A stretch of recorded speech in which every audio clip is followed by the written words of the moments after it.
그날 아침이 어땠는지 아직도 생생해요. 남편 와이셔츠에 다리미를 대며 습관처럼 생각했죠. 오늘 저녁은 뭘 해줄까? 민수는 소불고기 좋아하니까 그걸 해야겠다. 30년을 그렇게 살았어요. 남편 아이만 보고.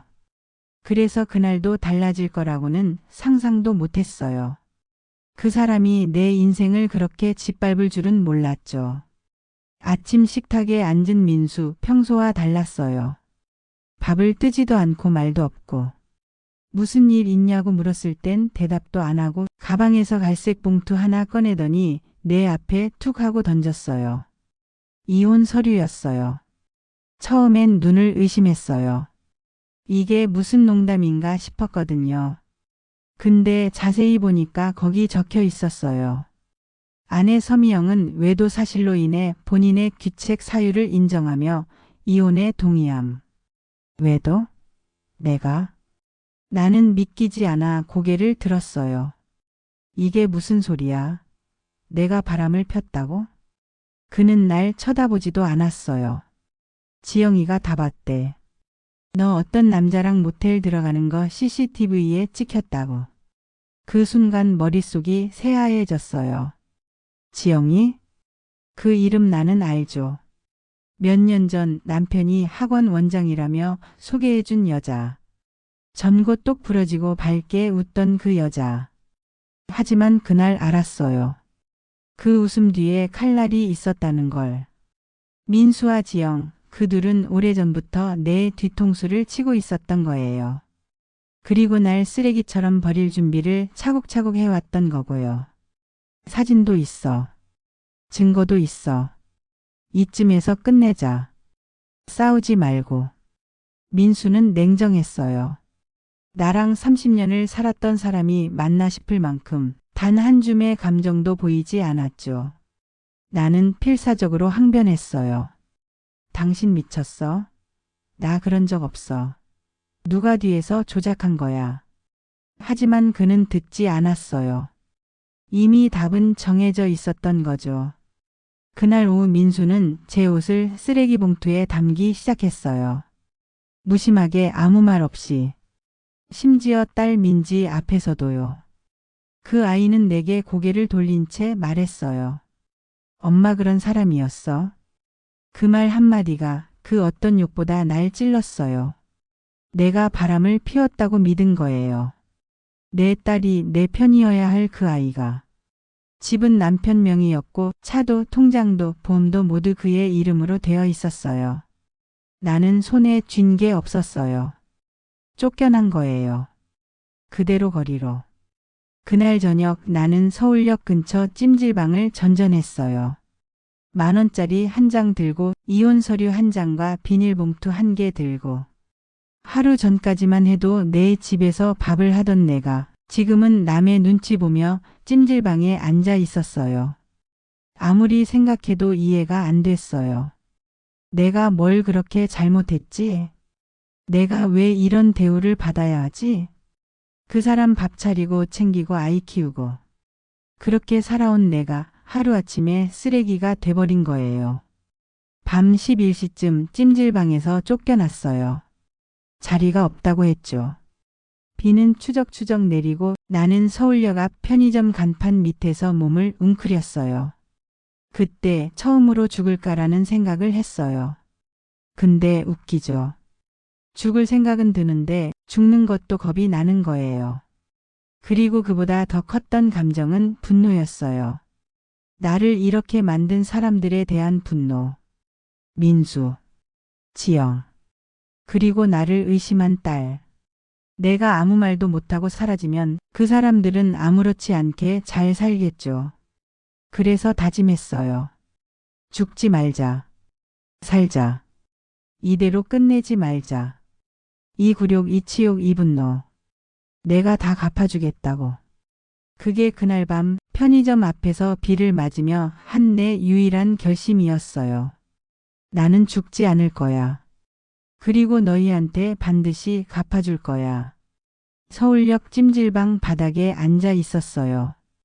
비닐봉투 하나 들고 등은 굽었고 무릎엔 이혼 서류가 덜덜 떨리고 있었죠. 주변은 시끄러웠어요. 가방 끌며 지나는 사람, 전화하며 욕하는 남자, 지하철 막차를 향해 뛰는 여고생 무리.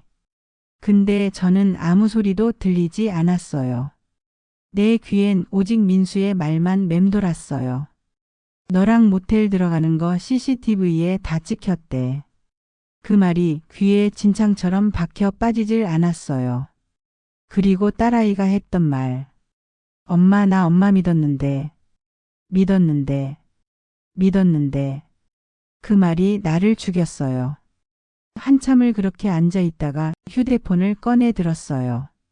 잔고 확인했죠. 2,480원. 이혼 당일 내가 가진 전 재산이었어요.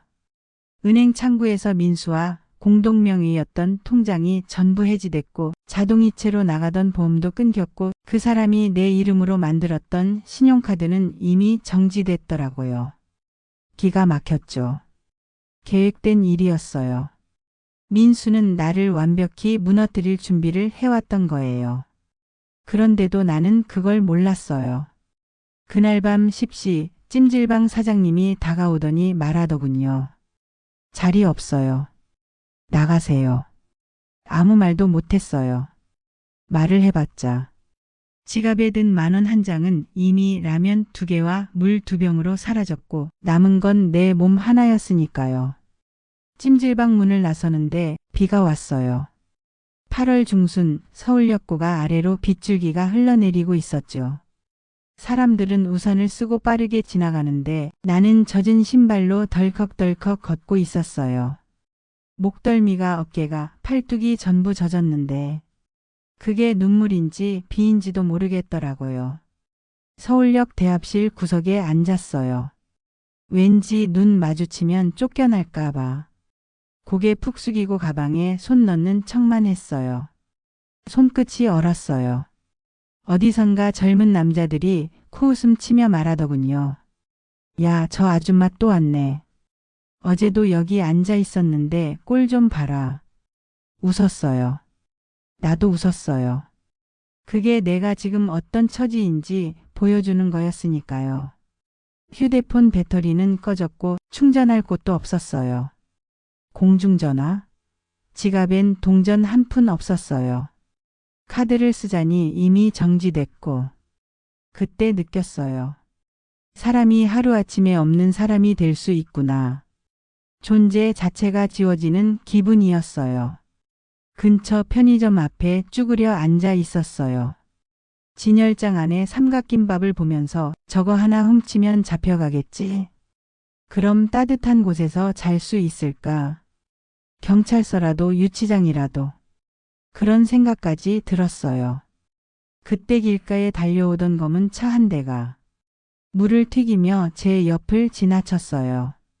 얼굴에 튄 물방울, 비가 아니라 그 차가 밟고 간 하수구 물이었죠. 순간 너무 서러워서 주저앉아 울고 말았어요. 거리의 밤 공기가 너무 차가웠어요. 눈물은 멈추질 않았고 그제야 실감했어요. 정말 나는 버려졌구나. 남편에게, 딸에게, 세상에게. 나는 이제 아무도 필요 없는 인간이 된 거예요. 그 깨달음이 숨막히게 아팠어요. 그날 밤 서울역 지하계단 아래 노숙자 2명과 함께 웅크리고 잤어요. 머리는 벽에 기대고 무릎에 팔을 감싸 안고. 지나는 사람들 다들 나를 피했어요. 그때 처음 느꼈어요. 나는 이제 이 사회에서 밀려난 사람이구나. 그 순간 생각했어요. 이대로 사라지면 그 사람들은 아무런 죗값도 안 치르겠지. 나는 쓰레기였다고 정말 바람폈던 여자였다고 낙인 찍히겠지. 민지는 그렇게 믿고 평생 나를 미워하겠지. 그게 너무 억울했어요. 차라리 내가 정말 잘못했으면 이렇게 아프진 않았을 거예요. 근데 그게 아니니까. 나는 아무 죄도 없었으니까.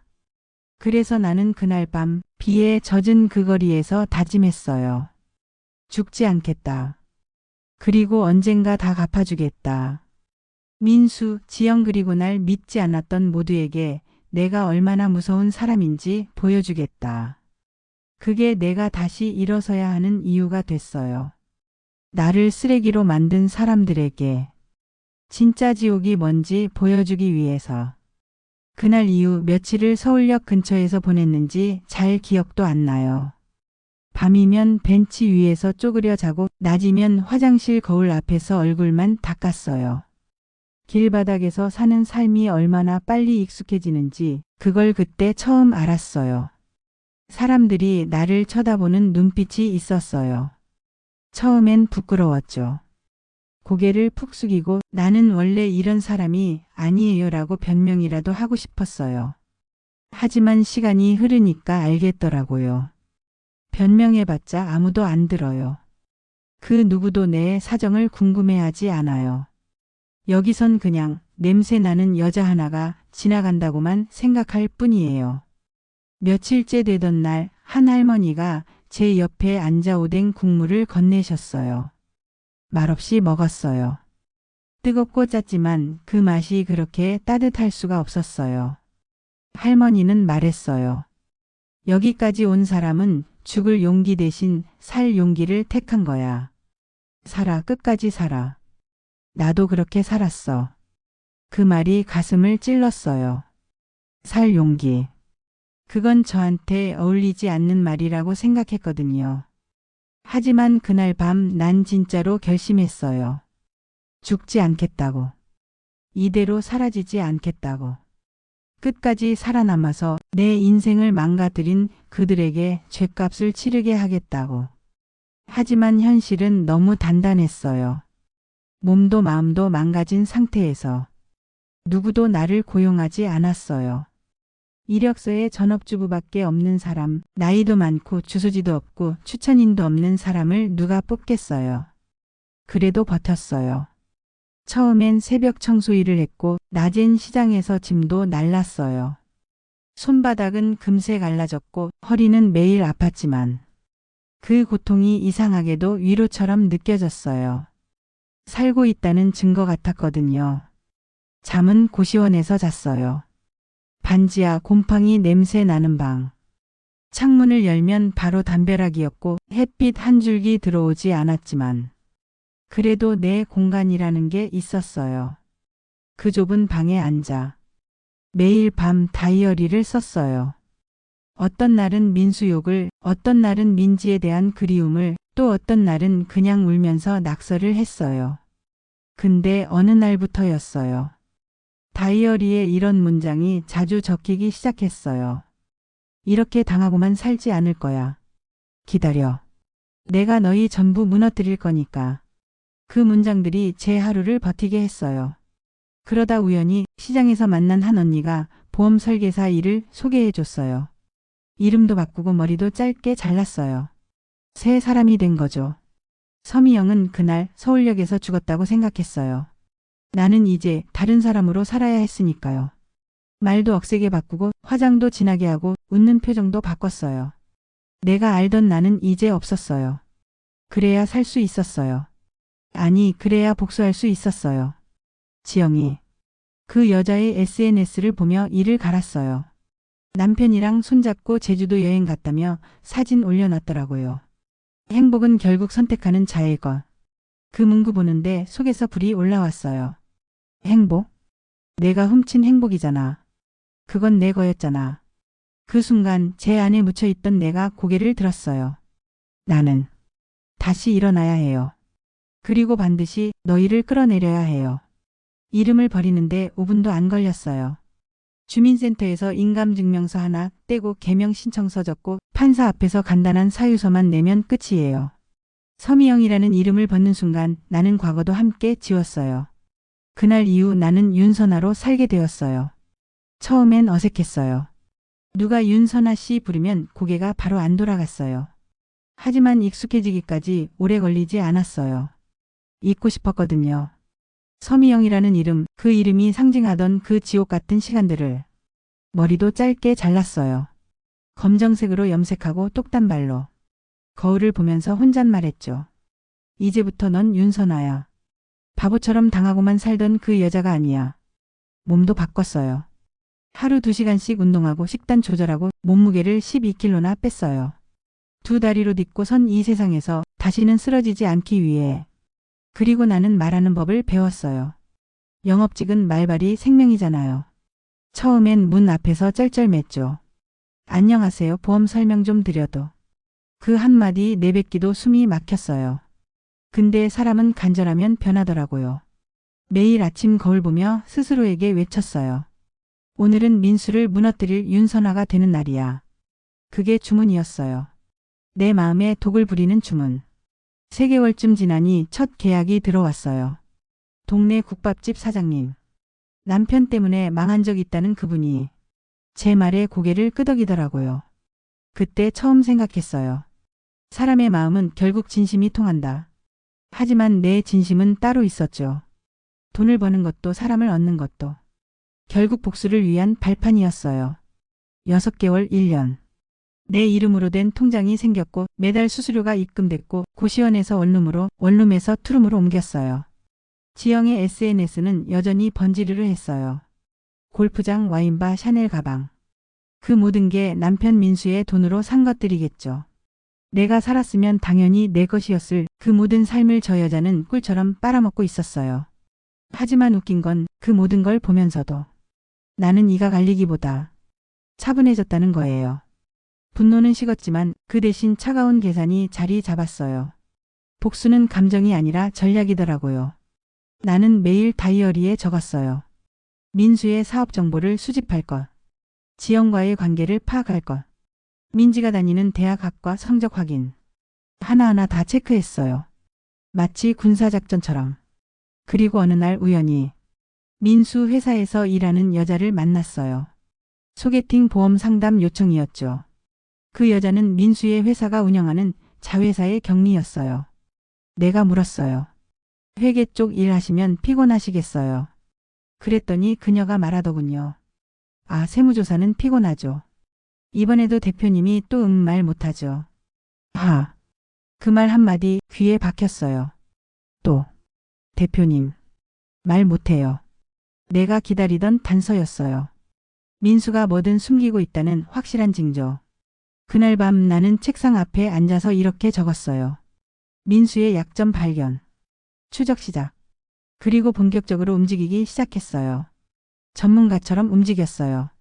회계학 책도 사서 읽고 세무자료도 공부하고 증권계좌 추적, 법인 명예 추적. 아무도 안 가르쳐줘도 나는 배웠어요. 왜냐면 나는 반드시 알아야 했거든요. 이제 나에겐 더 이상 무기도 사람도 필요 없어요. 나는 스스로 무기가 됐고 혼자서 모든 걸 이룰 수 있는 사람이 되었으니까요. 처음부터 들이밀 순 없었어요. 복수는 감정이 아니라 전략이니까. 화나서 달려들면 상대가 방어하죠. 하지만 방심하게 만들면 그땐 모든 게 쉬워져요. 그래서 나는 우연을 만들어내기로 했어요. 철저하게 계획된 우연. 민수가 운영하는 법인 중 하나가 중소기업을 위한 투자 컨설팅 회사였어요. 그 자회사의 경리, 내가 상담했던 그 여자가 있었죠. 그 여자가 소개해준 사내교육 프로그램, 그걸 활용해 접점을 만들기로 했어요. 나는 보험 설계사로 활동하던 신분을 살려 중소기업 복지 컨설턴트라는 타이틀을 만들었고 각종 세미나와 교육에 참여하며 제법 탄탄한 이력서를 쌓았어요. SNS엔 매일 출근하는 인증, 미팅 사진, 강의실 셀카를 올렸죠. 워킹우먼 콘셉트로 완벽하게 포장된 새 인물 윤선아. 이제 누구도 나를 서미영이라 알아보지 못했어요. 결정적 연결고리는 민수 회사의 복지 담당이던 여자였어요. 내가 일부러 등록한 소규모 재무 세미나에서 그 여자를 우연히 만났죠. 전문 용어 몇 마디 섞으면서 혹시 컨설팅 복지팀 아니세요? 지난주 세미나 때 자료 보니까 이름이 비슷해서요. 그 한마디에 여자의 경계가 풀렸어요. 자기 이름을 알고 있다는데 사람은 약하거든요. 그렇게 시작됐어요. 처음엔 명함만 주고받았고 이틀 뒤 내가 먼저 연락했어요. 팀장님, 지난번에 말씀하셨던 복지제도 컨설팅 관련해서 자료 간단히 정리한 거 있는데 메일로 드릴까요? 메일을 보내고 일주일 후 직접 사무실에 들러 PT를 했죠. 그게 우연을 가장한 침투의 시작이었어요. 회의실에 들어선 순간 숨이 멎는 줄 알았어요. 내 눈앞에 민수가 나타난 건 그로부터 한 달 뒤였어요.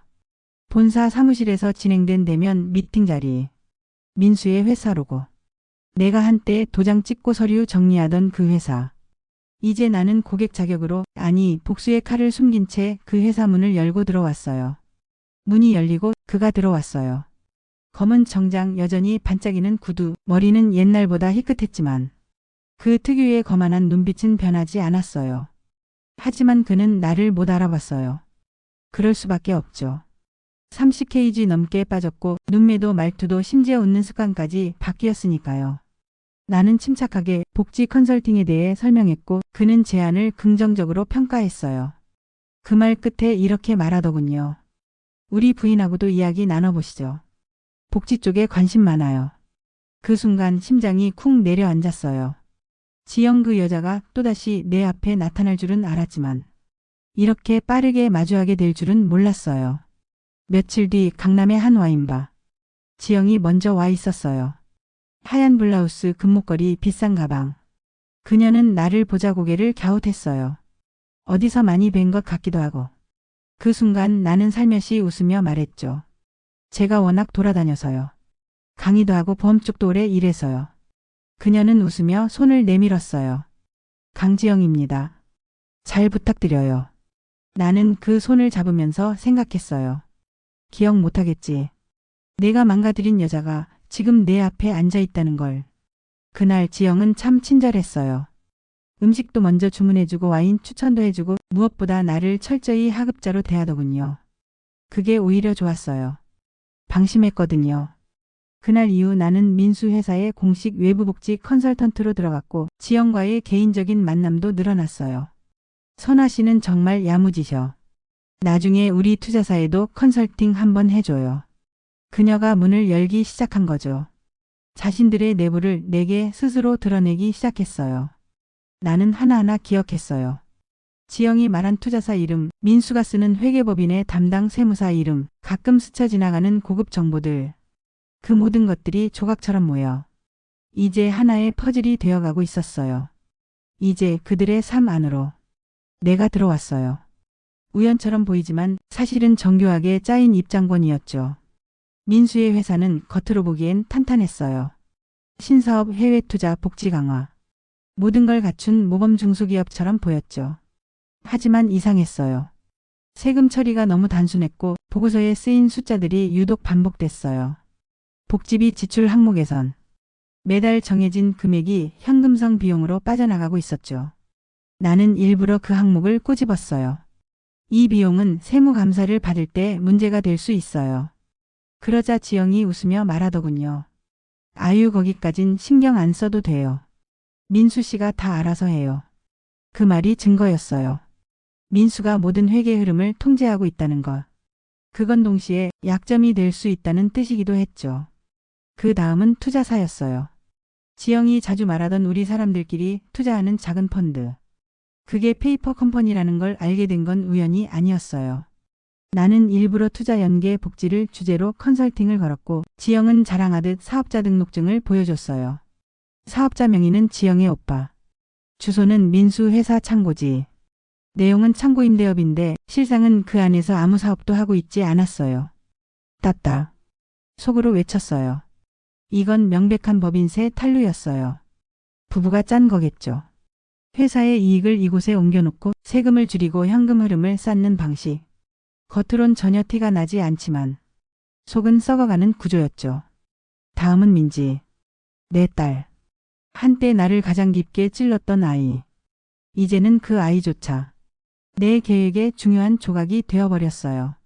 나는 지영에게 일부러 흘렸어요. 요즘 대학생들 재무 상담도 많아요. 혹시 주변에 그런 친구들 있으면 소개 좀. 지영은 웃으며 말했어요. 우리 민지요? 지금 서울법대 다녀요. 지 인생도 챙길 줄 알아야지. 엄마 닮아 욕심이 많아요. 그 말에 피가 거꾸로 솟는 것 같았어요. 내 딸, 내 아이, 내가 키운 아이가 이제 그 여자의 입에서 우리 민지라고 불리는 걸 듣는 순간 가슴이 찢어졌어요. 하지만 감정을 숨겼어요. 오히려 더 웃으며 말했죠. 와, 서울법대요? 요즘 세대는 다 똑똑하네요. 기회 되면 상담 한번 해드릴게요. 그날 밤 민지의 뒤에 SNS를 다시 열었어요. 프로필엔 고양이 좋아하는 법학도, 엄마랑 제주도 여행 가고 싶다. 엄마, 그게 지영이겠죠. 피도 섞이지 않은 여자한테 엄마라고 부르는 그 애를 보면서 나는 울지도 못했어요. 민지가 다니는 학교 앞 카페에 갔어요. 멀리서 그 아이를 봤어요. 자판기 커피를 뽑아들고 강의실로 뛰어가는 모습. 한때 내 손을 붙잡고 졸업식장에 함께 섰던 그 아이가 이제는 날 모르는 사람처럼 지나가고 있었어요. 하지만 나는 절대 그 아이를 이용하진 않을 거예요. 민지는 내 복수의 대상이 아니에요. 그 애는 그저 진실을 모를 뿐이에요. 언젠간 알게 되겠죠. 누가 진짜 엄마였는지, 누가 거짓된 가정을 꾸몄는지. 민수를 다시 만난 건 세 번째 컨설팅 자리였어요. 그는 이제 날 윤 컨설턴트라고 부르며 제법 신뢰하는 눈빛이었죠. 나는 일부러 더 친절하게 웃었어요. 대표님, 이번에 설문조사 돌려봤는데 직원 만족도가 상당히 낮게 나왔더라고요. 보너스 지급은 예산이 없으신가요? 민수는 살짝 웃더군요. 그런 건 우리가 따로 처리해요. 회계로 안 잡히는 방식도 있으니까요. 그 순간 목소리를 녹음했어요. 작지만 분명한 자백이었죠. 나는 지금 그들의 가장 깊은 안방까지 들어왔어요. 지영은 나를 친구처럼 대하고 민수는 나를 신뢰하고 민지는 나를 모른 채 살아가고 있어요. 하지만 나는 다 알고 있어요. 그들의 비밀, 그들의 허점, 그들의 위선. 이제 그 모든 걸 손에 쥐었어요. 그리고 이제부터는 한 조각씩 무너뜨릴 차례예요. 첫 번째는 아주 작고 조용한 균열이었어요. 민수가 운영하는 투자자문 자회사. 나는 그 회사가 사용하는 세무법인의 정보를 손에 넣었고 내 이름 대신 예전 보험 고객 중 신뢰 있는 한 여성의 명의로 익명 제보를 넣었죠. 대진 컨설팅은 특정 페이퍼 컴퍼니를 통해 법인세를 탈루하고 있습니다. 주소지, 거래 내역, 세무 담당자 정보를 확인해 보세요. 그 한 통의 제보 메일. 그건 시간이 지나고 나서 폭풍처럼 그들의 삶을 휘저었어요. 처음엔 민수의 회사로 국세청 문서가 도착했대요. 사전 세무조사 통보서. 지영은 그날 내게 전화해서 울먹였어요. 선아 씨, 요즘 민수 너무 예민해요. 회사에 조사 뜬다고 난리예요. 어떻게 이런 일이 생기죠? 우리 아무 문제 없는데. 나는 애써 놀란 척하며 말했죠. 요즘은 무작위로 조사 뜨기도 해요. 걱정 마세요. 대표님 똑똑하시잖아요. 그녀는 안도의 한숨을 쉬었지만 그게 시작이었어요. 두 번째는 투자자 명단. 지영이 자랑하듯 내게 말했죠. 이번에 우리 사업에 투자한 사람들이 꽤 많아요. 우리 형부도 들어왔고 대학 동기 언니도. 그 순간 나는 확신했어요. 이건 단순한 탈세가 아니라 돌려막기였어요. 자기들끼리 명예 바꿔가며 투자금을 이동시키고 그걸로 또 다른 사업을 포장하고 있었죠. 나는 조용히 그 명단을 캡처했고 관련 증거를 모아 금융감독원 홈페이지에 다시 익명 신고했어요. 자본시장법 위반 의혹, 가족 간 투자 회전거래. 문장은 법률 문서처럼 썼어요. 1년 넘게 공부한 결과였죠. 그러던 어느 날 지영이 내게 전화를 걸었어요. 선아 씨, 우리 한번 볼래요? 목소리에 떨림이 느껴졌어요. 얼굴을 보니 눈 밑에 다크서클이 시커멓게 내려와 있었고 예전처럼 반짝이던 귀걸이도 고급 가방도 없었어요. 왜요, 지영 씨? 무슨 일 있어요? 우리 망할 수도 있어. 그녀는 입술을 떨며 말했어요. 그날은 흐린 오후였어요. 바람은 잔잔했고 구름 사이로 햇살이 조금씩 스며드는 그런 날, 나는 하얀 셔츠에 검은 바지를 입고 민수가 출석하는 법원 앞에 서 있었어요. 정문을 통해 나오는 그를 보자 내 심장은 아주 짧고 강하게 한 번 뛴 뒤 차분히 가라앉았어요. 민수는 나를 처음엔 못 알아봤어요. 그럴 수밖에요. 10년 전 그가 버린 여자는 더 이상 이 세상에 존재하지 않거든요. 지금 이 앞에 선 사람은 모든 걸 되찾기 위해 버티고 싸운 새로운 이름의 여인이었으니까요. 서서미영. 그의 입에서 내 이름이 흘러나왔을 때 나는 오히려 웃고 싶었어요. 그래, 결국 기억났구나. 내가 버린 그 여자. 한때 내 밥상을 차리고 내 셔츠를 다림질하고 내 아이를 키웠던 그 여자. 오랜만이야, 민수 씨. 그는 나를 멍하니 바라보았어요. 한참 후에야 정신을 차린 듯 황급히 주변을 둘러보더군요. 여기서 뭐 하는 거야? 지금 어떻게? 나는 한 걸음 다가섰어요. 그리고 조용히 말했죠. 나는 살아 있었어. 내가 죽이려 했던 그날부터 나는 살아 있었어. 단지 그동안 말하지 않았을 뿐이지. 넌 나를 죽이려 했고 나는 너를 기억했지. 그의 얼굴이 점점 창백해졌어요. 입술이 떨리고 손이 주머니에서 허둥대더니 결국 그는 땅바닥에 주저앉았어요.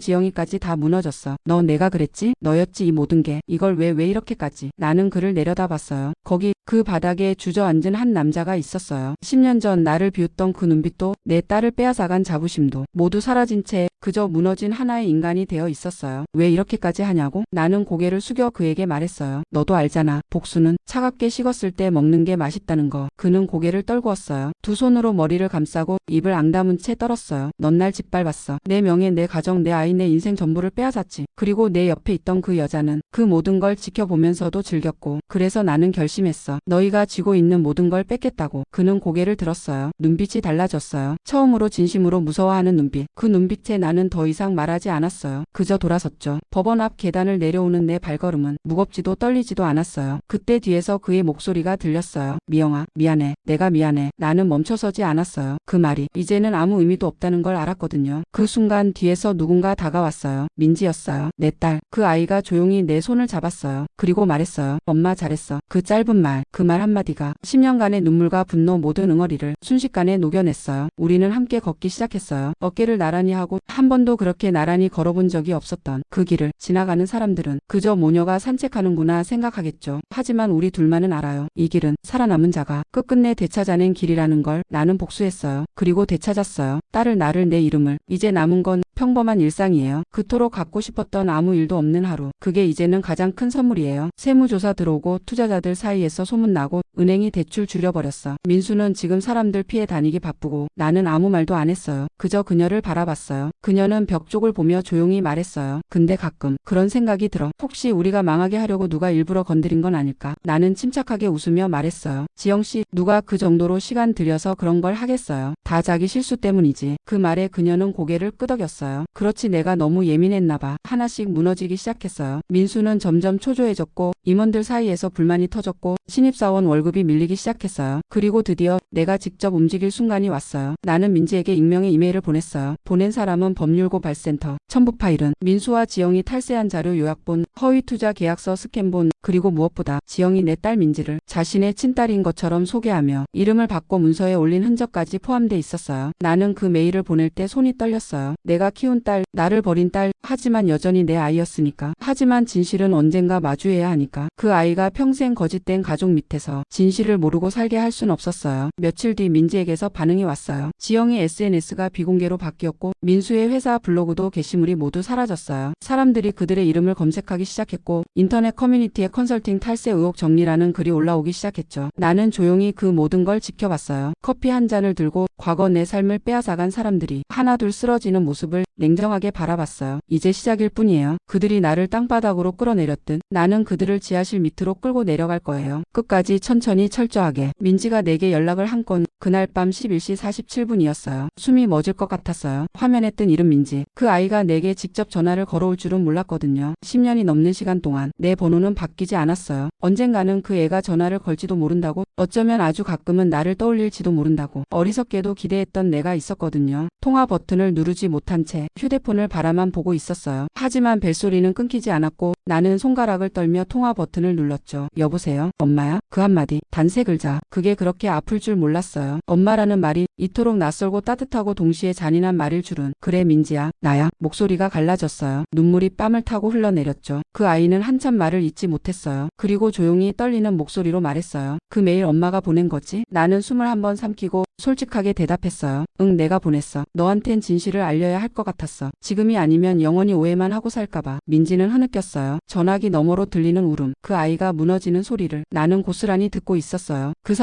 사람들한테 내가 그렇게 속고 있었던 거야. 엄마를 그렇게 쫓아내 놓고선 난 왜 엄마 말을 한 번도 들어보지 않았을까? 엄마가 아니라면 누가 날 그렇게 키워줄 수 있었을까? 그 순간 내 가슴이 찢어졌어요. 괜찮아. 엄마는 그냥 내가 행복하길 바랐어. 나는 거짓말을 했어요. 괜찮지 않았어요. 그 아이가 날 믿지 않았던 10년. 그 시간은 내가 매일 밤 이불 속에서 우는 이유였고 나를 다시 일어서게 만든 독이었어요. 나 지금 다 정리하고 나갈까 해. 아빠랑 지영이한테 나 이제 못 있겠어. 나는 고개를 절레절레 저었어요. 그러지 마. 너는 너의 인생을 살아야 해. 진실을 알았으니 그걸로 충분해. 하지만 엄마, 그 사람들 나를 이용했어. 그 서류들 내 이름으로 투자 등록한 거 나 몰랐어. 지영이 내 사인 위조했어. 내가 바보였어. 진짜 바보였어. 내가 알고 있었던 그 사실을 이제 민지도 알게 된 거예요. 근데 이상하게도 그게 통쾌하진 않았어요. 차라리 그냥 영원히 몰랐으면 했던 마음도 있었어요. 왜냐면 민지는 결국 상처를 받을 테니까요. 나는 조용히 말했어요. 지금은 아무 말도 하지 말고 하루만 쉬어. 생각도 말고 울지도 말고 그냥 눈 감고 자. 그 다음날 내가 하고 싶은 걸 해. 엄마는 그걸 다 받아줄 수 있어. 민지는 말이 없었어요. 하지만 그 아이의 숨소리, 그 떨림이 내 귓가에 오래 맴돌았어요. 그날 밤 민지는 내가 있는 곳으로 찾아왔어요. 어느새 키가 나보다 훌쩍 커 있었고 긴 생머리 대신 단정한 단발머리를 하고 있었죠. 무릎까지 내려오는 회색 코트를 입고 손에는 따뜻한 커피 2잔이 들려 있었어요. 엄마, 이거 우리 마지막으로 같이 마신 거 기억나? 그건 내가 예전에 민지 시험 끝난 날 사줬던 카라멜 마끼아또였어요. 나는 아무 말도 못했어요. 대신 그 아이 옆에 조용히 앉아 함께 커피를 마셨어요. 민지는 말했어요. 엄마, 이제부터 내가 도와줄게. 도와줄게. 내가 뭘 도와? 그냥 옆에 있을게. 그게 엄마한테 가장 필요한 거잖아. 그 순간 나는 이 모든 복수의 여정을 처음으로 후회했어요. 너무 먼 길을 돌아왔고 너무 많은 걸 버렸고 그중 가장 아픈 건 민지였다는 걸. 하지만 동시에 그 아이의 손을 잡는 순간 나는 확신했어요. 이 복수의 끝은 단순한 파괴가 아니라 내 삶의 회복이라는 걸. 그날은 흐린 오후였어요. 바람은 잔잔했고 구름 사이로 햇살이 조금씩 스며드는 그런 날, 나는 하얀 셔츠에 검은 바지를 입고 민수가 출석하는 법원 앞에 서 있었어요. 정문을 통해 나오는 그를 보자 내 심장은 아주 짧고 강하게 한 번 뛴 뒤 차분히 가라앉았어요. 민수는 나를 처음엔 못 알아봤어요. 그럴 수밖에요. 10년 전 그가 버린 여자는 더 이상 이 세상에 존재하지 않거든요. 지금 이 앞에 선 사람은 모든 걸 되찾기 위해 버티고 싸운 새로운 이름의 여인이었으니까요. 서서미영. 그의 입에서 내 이름이 흘러나왔을 때 나는 오히려 웃고 싶었어요. 그래, 결국 기억났구나. 내가 버린 그 여자. 한때 내 밥상을 차리고 내 셔츠를 다림질하고 내 아이를 키웠던 그 여자. 오랜만이야, 민수씨. 그는 나를 멍하니 바라보았어요. 한참 후에야 정신을 차린 듯 황급히 주변을 둘러보더군요. 여기서 뭐 하는 거야? 지금 어떻게? 나는 한 걸음 다가섰어요. 그리고 조용히 말했죠. 나는 살아 있었어. 내가 죽이려 했던 그날부터 나는 살아 있었어. 단지 그동안 말하지 않았을 뿐이지. 넌 나를 죽이려 했고 나는 너를 기억했지. 그의 얼굴이 점점 창백해졌어요. 입술이 떨리고 손이 주머니에서 허둥대더니 결국 그는 땅바닥에 주저앉았어요.